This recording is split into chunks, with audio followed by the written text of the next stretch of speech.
Welcome to the Sexy Freedom Media Podcast, a place to discuss pain, passion, and pursuits. Get it. I want to feel alive. Breathe. Make some moves. Protect the throne. This is Sexy Freedom Media Podcast.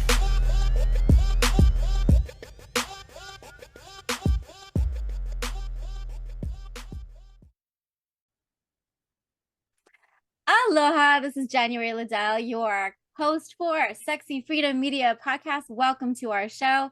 And with me today is my other host, Helen Edwards in the house. Aloha, guys. Thanks for joining us. Oh my gosh. So Helen, I get so excited when we talk. I'm like, woo, we get to podcast together. I know. We kind of start talking for about an hour before we even hit record. And then I'm like, wow, we just covered a lot. We should press record now. So we're still catching up. We're catching up. So we are talking about feel the fear and do it anyway. Yes. Feel the fear and do it anyways. Feel the fear and make moves anyways. This is going to be a great podcast. Before we go on, first of all, I want to say congratulations to my girl, Helen Edwards. Oh God, she is a licensed agent. I'm so proud of her. She worked her butt off and she studied and studied and studied. And she's like, oh no, but I'm going to do it anyway. So she is the epitome of feeling the fear and doing it in any way. So I'm so glad we're talking about this, Helen. This is a great topic. Thank you. So yeah, I just recently passed the Wyoming Life Insurance Life Producer exam. And, it's really rare if anybody passes the Life Producer exam on the first try. Normally people take second, third, fourth, sometimes even up to 5 tries to do it. So I got to say big ups to everybody who, doesn't complete it, doesn't pass, but keeps going until they do, because that's just so much tenacity and perseverance. And I was prepared to do that.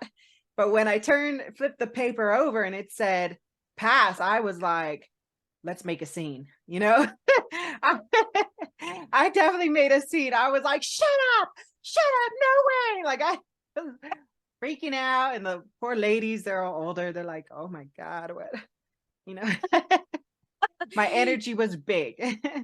Girl, that is something to celebrate. I remember when I got my pass that I'm like, I did? It's jumping up and down. I feel you because that was a hard test.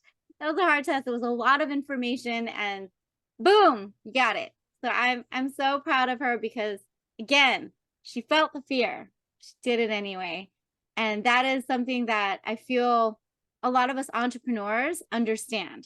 So if you're an entrepreneur out there, that feeling the fear, getting out of your comfort zone and just doing it anyway, that is something that we are trained as an entrepreneur to do, because on the opposite side of that fear is success. On the opposite side of that fear is something that a goal that you'd like to accomplish.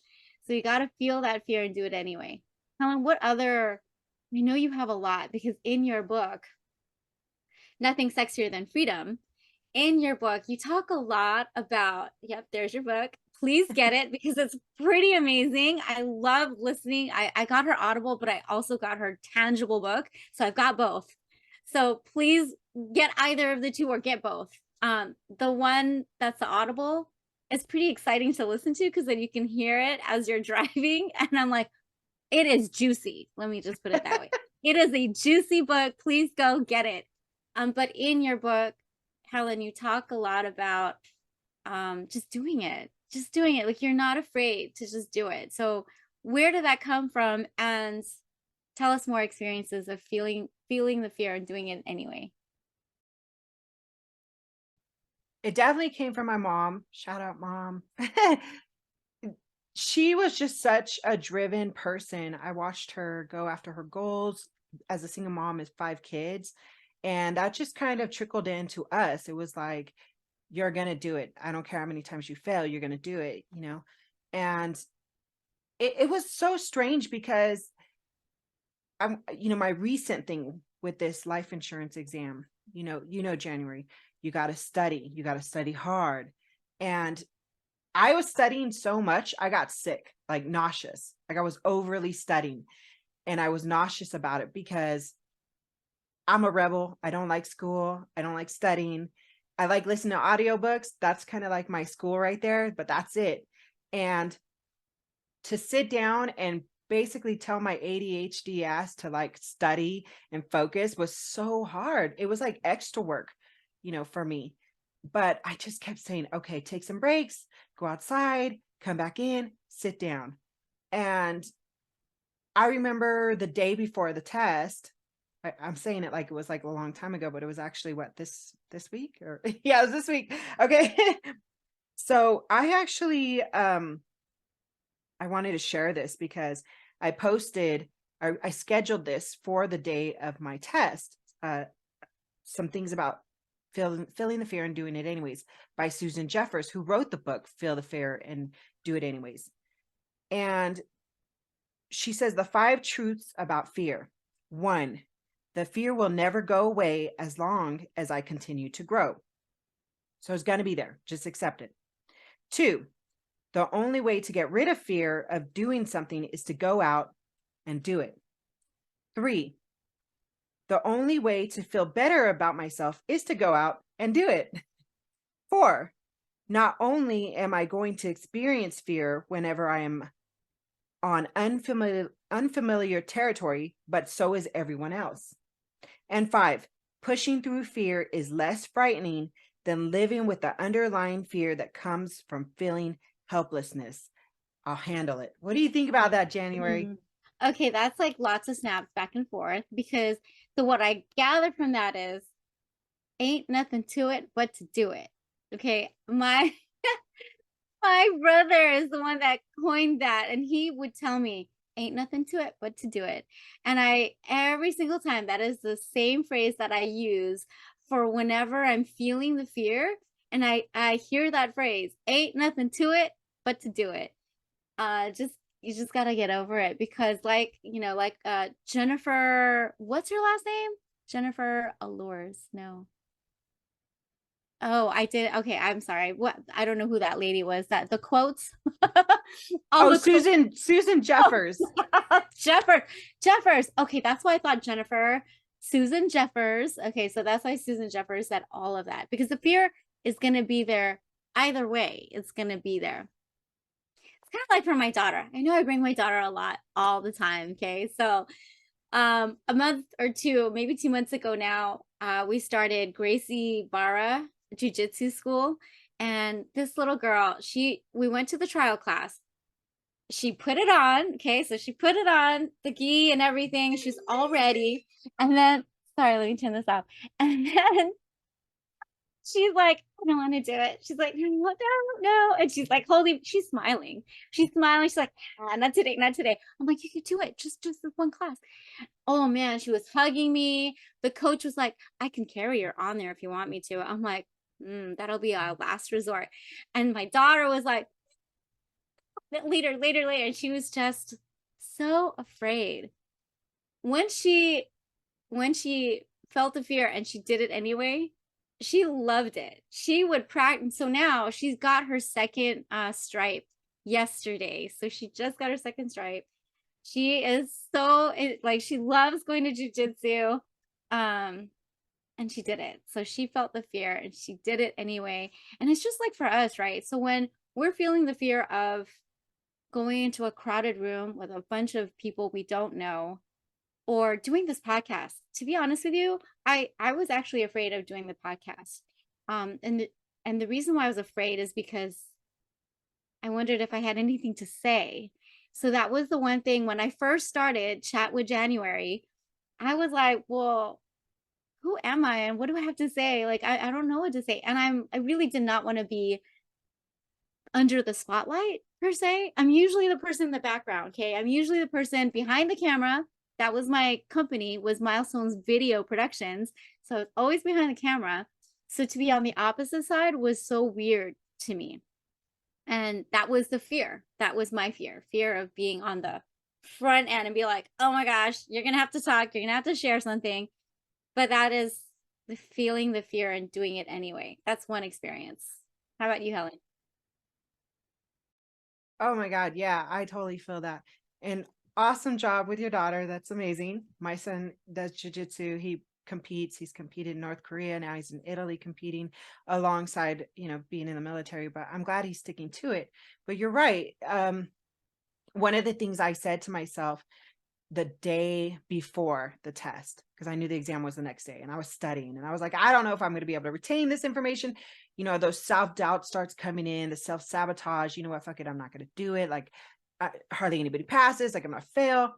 And I just told myself, if you think you're going to go and fail, don't go. Don't even go. Don't even show up if you think you're going to fail. Why? And then I told myself, but if you think you have even the slightest chance of succeeding, go. And I was like, I think I believe I have a chance. So I was like, okay, then you're going. Enough said. No more. That's it. And when I got there and I get in the elevator and I'm going up and a girl gets in, she's going down and I could see her paper and I said, did you pass? And she said, no. I was like, oh, I could just see the like disappointment in her face. And I felt so bad. And I was like, oh my gosh. And then the doubt started coming in. I was like, nope, not today, So when I got there was 95 questions to the Wyoming life producer exam. There was 55 and then 40 and, different sets. And I remember like number 70, I started checking out. I was like, I don't even care anymore. Like, I don't care. I'm done. Fuck this test. Like, I'm pissed. Like, I'm getting mad because, I'm just sitting there and all the questions start blurring and my ADHD starts going bonkers and I want out and I'm screaming. Like, you just start feeling like this resistance. The resistance comes in alongside of fear because that's like fear and resistance go hand in hand. And I remember telling myself, just shut your eyes, take a couple of deep breaths. And when you open your eyes, you're going to see with fresh eyes. And I don't care how many times you need to do that, you're going to do it. And I want you to be intentional with every answer you choose because you're in it to win it. And I just kept, you become your own coach. You become Susan Jeffers. You become, you for your daughter. You become your own personal trainer, technically. And you're the voice inside your head and you're the one that's going to carry you through. And I just remember, okay, be intentional, go with the best possible answer and go with what you believe is true based on what you've studied. And at the end, there was the pass. So make those Girl, moves. let me tell you, I love that you said that, be your own coach, because at the end of the day, for anything, for anything, we can choose the direction that we want to go to. So I'm using this app called Headspace. Love Headspace. I invested in it because I just love the graphics. I love the instructions that it gives me in terms of how to breathe, the different forms of meditation. There's like sounds that we use, like ocean, for when we go to sleep. And they have lessons in there. So today's lesson was about music, incorporating music in our lives and how vital it is to have music in our lives. John Legend is actually one of the coaches in Headspace. And today he was talking to a doctor, like a neuroscience doctor, and she studies sleep patterns and how we can utilize music for sleep.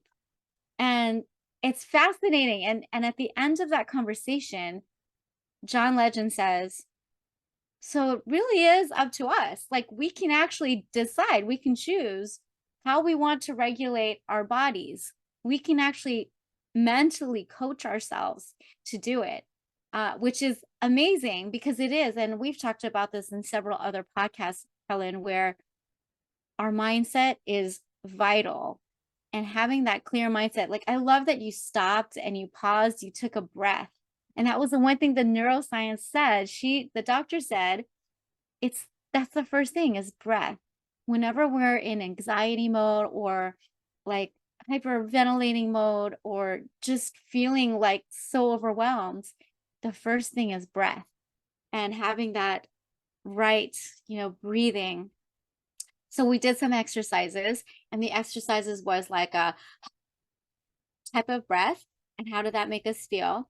And then the next exercise was breathe in 5 counts, breathe, and then hold, and then breathe out. And we did that a couple times, and you can tell completely, complete difference doing those types of breath. And that's the same thing with fear. When we're feeling that fear, we do have to, like Helen, stop, take that pause. And sometimes being mindful of our surroundings and where we are helps a lot, because when we are mindful of, okay, I feel my hands touching my hands, or I feel my hands touching my leg, I can feel the fan. You're in the moment and you're sensing whatever's in the moment. Sometimes that will alleviate the fear. 'Cause sometimes the fear is within us, right? We actually create the fear in us because we keep telling ourselves, I'm afraid, I'm fearful, I can't do this. So the moment you keep telling yourself, I can't do this, I can't do this, then you can't do this, because you are telling yourself you can't do this. So that is the story that you're telling yourself. But when Helen says, I got this, I believe in myself, and she said that, boom, she passed her test, right? She went through it. She went through her fear by telling herself and reprogramming her thoughts. And I think that's it, Helen. I think that we have to like reprogram the way that our relationship with fear. We need to reprogram that, because yes, fear is there, like fear of heights, right? I have a fear of heights, right? But we can always be like, dude, but I'm grounded. Like I'm here, I'm grounded. There's like something I can hold on to. We can do this, So there's all sorts of fear.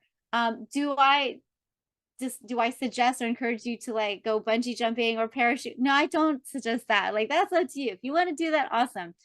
I do not want to do that. Do I have to prove something to somebody that I can do that? Nope, I don't. So I'm totally fine not doing that. But for me, there are certain things that I am fearful of. I'm fearful of being vulnerable. So that's number one. But I know that by being vulnerable, I'm able to grow. That's the only way that I can grow, is by being vulnerable. That's how I feel. Okay. And then the other thing that I'm fearful of is failing. And this is kind of where I'm at right now. So where I'm at in my journey is I want to be over there, like I want to be over there, and I'm not. And I'm like constantly learning. And I'm like on this treadmill, like, okay, I could do this. And I'm like running to rush to the finish line, and I'm like, but why? Now I'm like, I'm just going to enjoy the ride. So any bits of information I get, I'm going to enjoy the ride.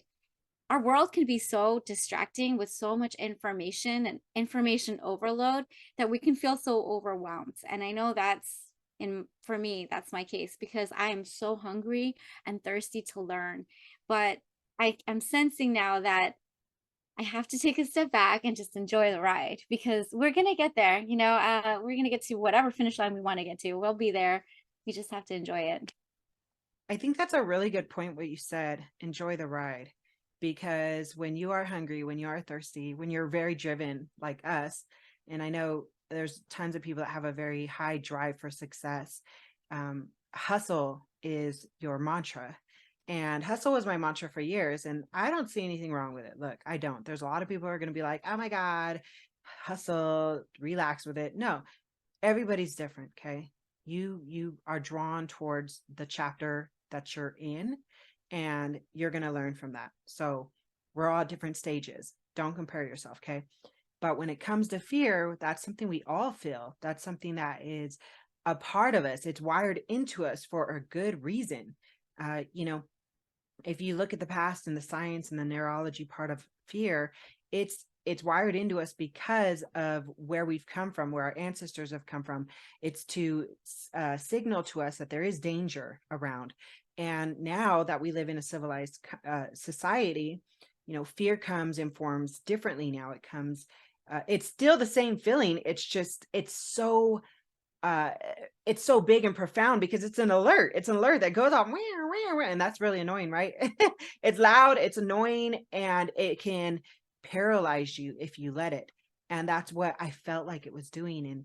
And stepping back, like you're talking about, stepping back and realizing that this is a part of the journey. Okay, this is I'm on this roller coaster. I'm in it. I'm strapped in, and I'm going for this ride.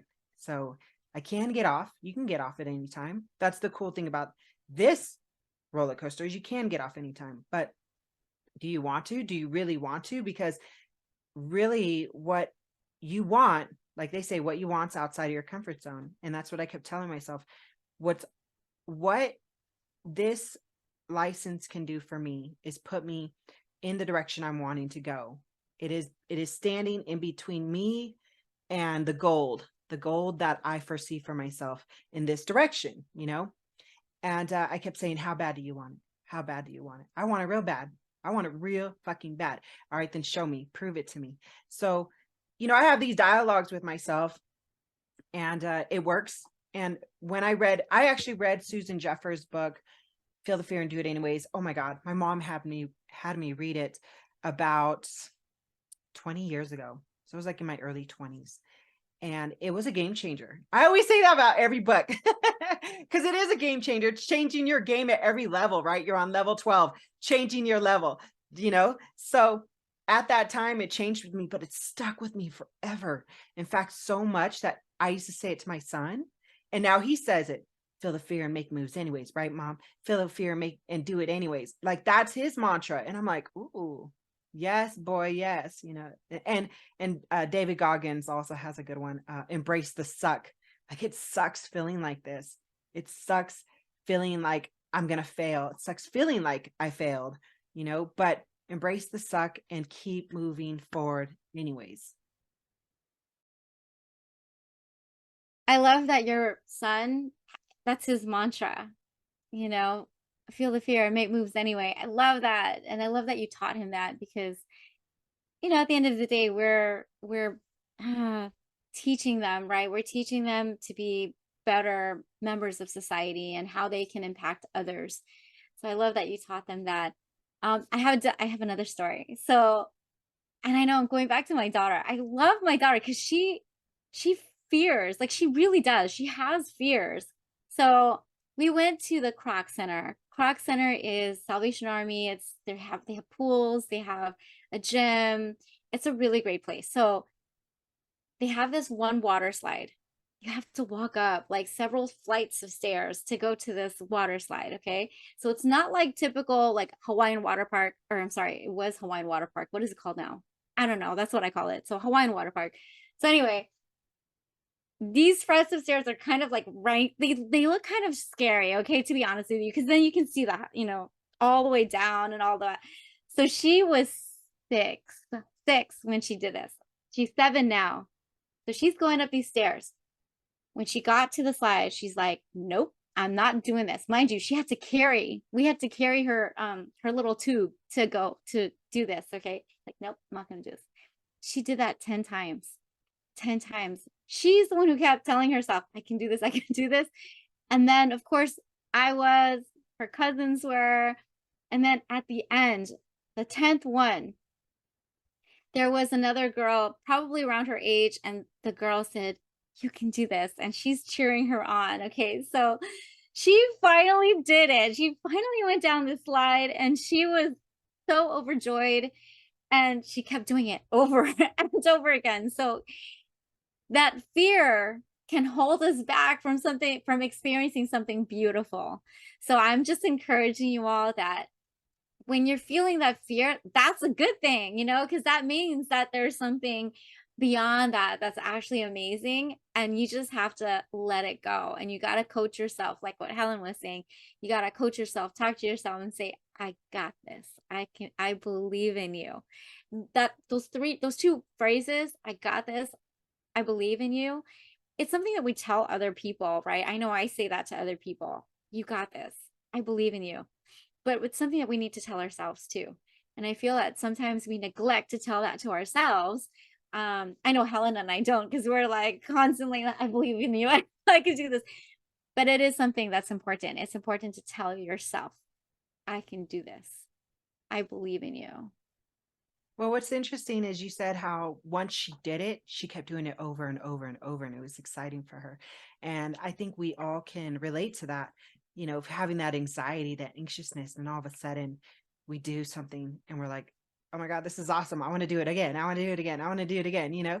So just, it's a really good thing to reflect on those moments that we were afraid, and we achieved it despite the fear. Because when you reflect on that, you know, it's even more empowerment to yourself to keep moving forward on your new challenge in front of you. And there's always a challenge. There's always a challenge, you know. And I remember somebody saying, when a challenge comes, say, oh, right on time, because that will kind of tell you, like, it's not that you're manifesting those challenges, because challenges will come. It doesn't matter. It doesn't matter what you manifest, because challenges, another word for that, you can say seasons change. So challenges will come. Winter will come. Winter is coming. But yeah, right on time. Okay, I see you. I acknowledge you. I'll handle it. I'll figure it out. I got this. So, Ooh, I see you. Oh my gosh. I love that, Helen. I'm reflecting on those three words, I see you. And the reason why I'm reflecting on that is because we all want to be seen, right? We all want to be heard. We all want to feel like we belong somewhere, right? So the I see you, oh, that could be the same as I see you, fear. I see you. But guess what? I got you. I can do this, you know?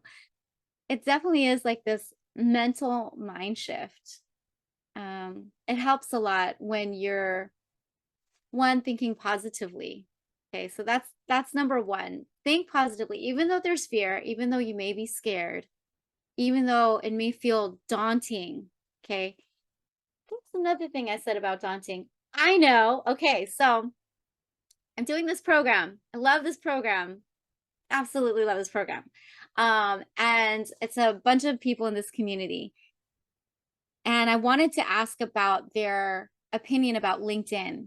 And LinkedIn, okay, Helen, LinkedIn and I are like, you know, like I'm all right with Facebook, I'm all right with Instagram, but LinkedIn was a whole new monster. And it was a monster because it's like a whole bunch of professionals. Okay. So I didn't feel like I fit in that world. Like I felt like, okay, I'm a health coach, but I'm like, but I'm not in like corporate. I'm not in like, you know, I don't have all these like degrees. Like I'm not a doctor. I'm not a, you know, whatever. So I'm like, so I'm like, all right, LinkedIn, you're over there. I'm over here. Right.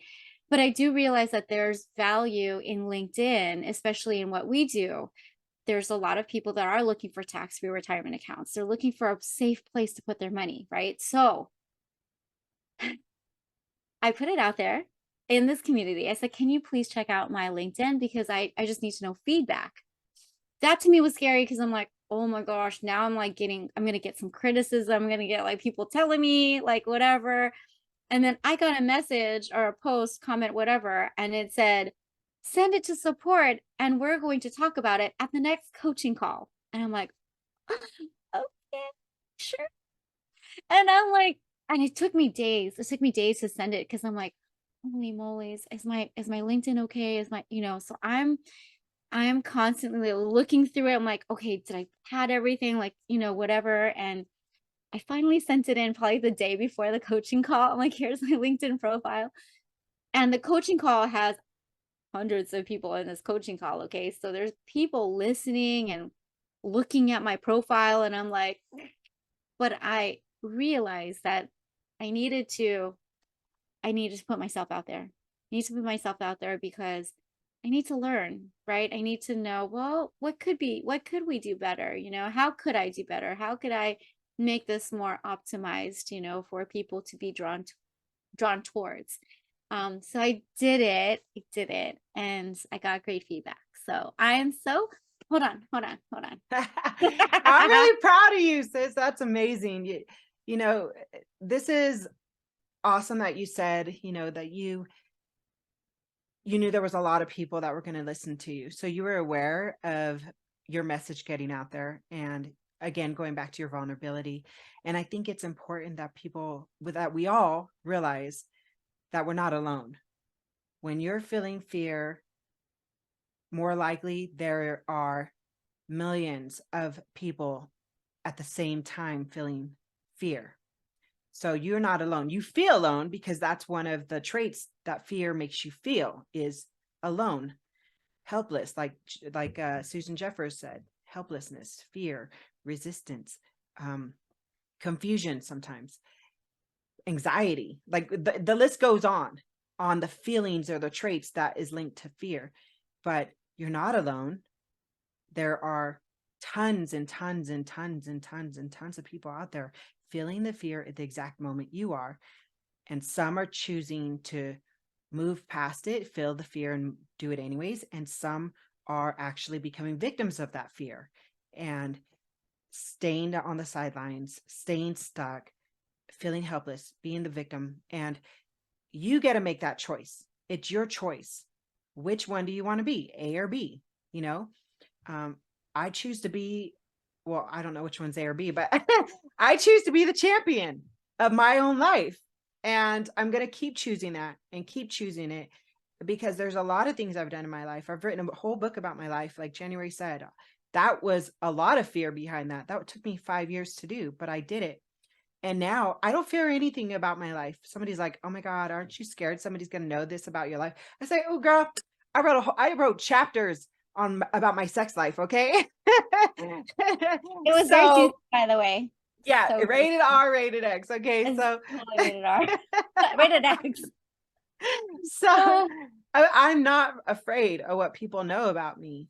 There are things that I'm legitimately afraid of. I'm afraid to lose family members again.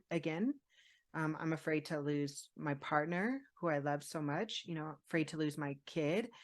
So there's fears that are actual, real, tangible fears that I should be afraid of. I should, and I accept those because yes, they are scary. But then there's these fears that are like, they're not as big as those tangible fear, or those realistic fears of losing a child and losing a loved one. They're fears of, going for your exam, going for that job, going for that person that you're interested in. Those are like, honestly, they're not as big as these other ones. They're small in comparison. So if you think like that, if you look at it and go, man, they're not as big, like, okay, I got this. This fear wants to make itself look big and monstrous to you. For, like I said, going back to the original reason, because it's wired in us to be like that, but it doesn't have to be.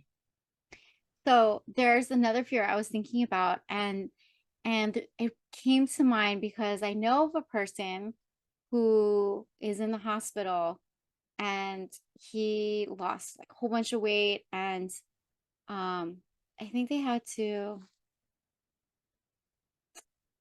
do surgery. So I don't know the exact, details of it all, but he did not go to the doctors for 20 years. Okay, 20 years.